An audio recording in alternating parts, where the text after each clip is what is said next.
قبل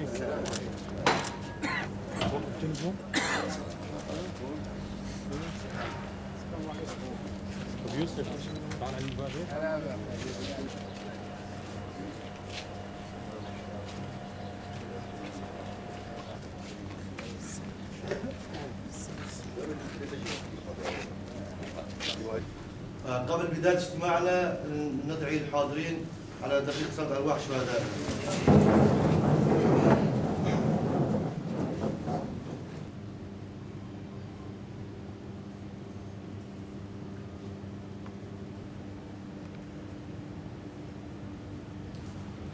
لكن اليوم صار الوقت المناسب نقدر نجتمع بوجهاء وكبارات المنطقة بشكل عام، نكون متواجدين بصير الكل تعارف كمان وبالنسبة لنا كمان، ونقدر مع بعض نصل لصيغة نتيجة بأي شكل للأفضل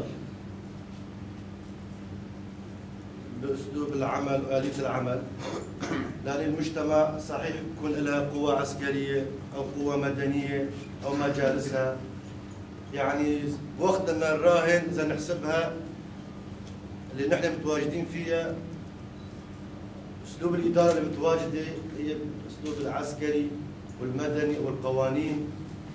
طبعا من ناحية الأعراف يعني هي كالعشائر ما نقدر نتجاهلها، يعني العشائر هي أساس المجتمع خاصة المناطق نحن متواجدين فيها.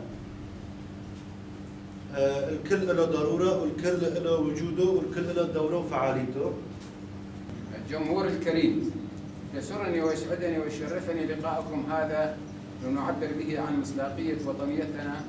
الصراع الإنساني أصبح يكتسب سمة الديمومة على السلطة في البلاد التي تشن فيها الحروب وفرض قوتها وإيديولوجيتها حتى ولو بقوة الإبادة والثأر والتمرد والتهديد وسلطة القانون، وبكل الأحوال تقود هذه الصراعات إلى مزيد من التشدد الديني ودرجة التطرف والتعصب ورفع درجة العنصرية وتبدلات جوهرية في المنظومة الفكرية.